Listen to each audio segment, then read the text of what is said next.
Oh, ito magmarites na naman tayo.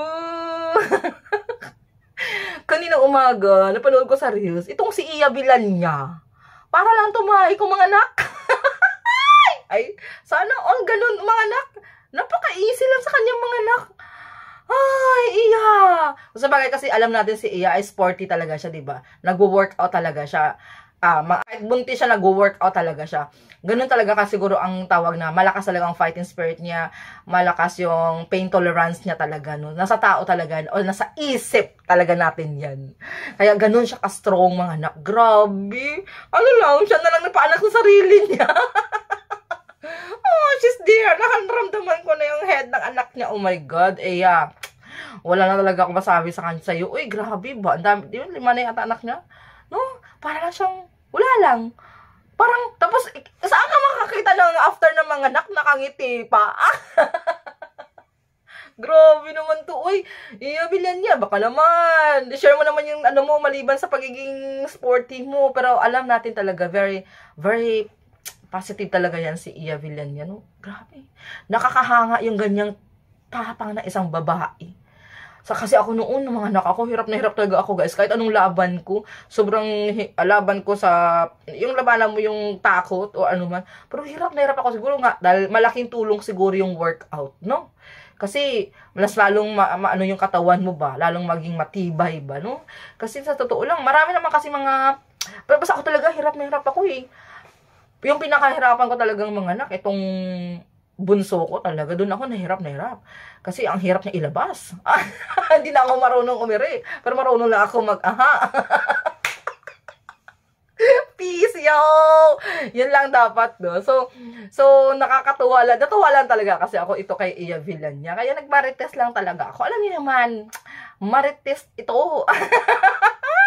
Pero anyway, thank you so much, everyone. Sana all maging gaya ni Iya dyan. And thank you always sa ating team salute. Yan, team salute kay Sir Kat Jenkins, ang isang marites ng team. Hindi, hari pala siya ng marites si Sir Kat Jenkins. Natutuwa talaga ako yan, Sir Kat. Basta magla-live talaga, magmarites lang talaga ako ba. Yun lang yun. Masarap na kasi minsan makipagkwentuhan. Kahit sino-sino naman, natutuwa din ako sa mga kasamahan ko sa mga team na sino napupuntahan ko sa mga live. Like kasi kay Sis Galieta. Yan, she's entertainer talaga. Dahil marunong siya mag-entertain sa kanya mga viewers or something like that. Kaya natutuwa ako sa kanya kasi napapasayaw ng natin si Madam Galieta. Diyan, shoutout. And of course, kay Sis Kidney Warriors. Baka hindi niyo nakilala si Kidney Warriors. Kaya pinopromote ko siya dito dahil magaling pala siya kumanta. Si Kidney Warriors. Kaya try nyo din minsan puntahan yung channel niya. No? Kasi alam natin na may pinagdadaanan siya sa health niya. Pero, the best, galing niya kumanta. Ang galing niya mag-entertain. She's, alive na alive yung kanyang live. Andun yung pagiging positibo niya sa kanyang buhay, na kahit ganyan ang pinagdadaanan niya.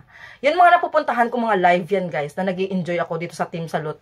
And, of course, kay Mommy Yours. Yan. Mana-mana na kami yan ni Mommy Yours kasi marites yan si Mommy Yours. Shoutout sa iyo, Mommy Yours! Mwah! Kasi nga, si Mommy Yours, nagpe-premiere yan. Pareho kami nagpe-premiere.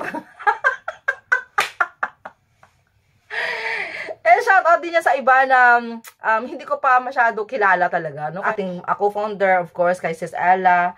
Sa ating director dyan, si Ate Beth. Of course, si BP, si Black Beauty. So, no, hindi ko, yan lang nakikita ko at alam ko na admin dyan sa Team Salute. Kaya, shoutout sa inyo dyan. At sa iba naman, shoutout, no? Kay Arian Manalo, shoutout sa inyong bonggang-bongga dyan. At sino pa ba? Basta, pasensya na kung hindi ko na shoutout. Basta shoutout talaga sa lahat. Yung napuntahan ko lang kasing live, yun talaga na-entertain talaga ako doon. At saka sa premiere, na nakipag-chismisan talaga ako. Na-enjoy talaga ako makipag-chismisan. Yung chismisan ba, guys, na wala tayong inaapakang ibang tao, yun ang gusto ko. Yun talaga ang ini-enjoy ko. Pero pag may inaapakan ng ibang tao, out ako dyan. Kasi ayaw ko talaga. Nag-iingat ako na ayaw ko makasakit sa kapwa ko talaga. Yun ang ayaw ko maka-offend. Kaya nasasad ako pag meron ako naka-offend ng ilayo na yung hindi mo sadya ba. So yun lang yun. Yun ang hindi kasi tao pa rin tayo. Nagkakamali. Yung sabi ko nga, always remember You know how to accept your mistake. Bye! Love, love, love!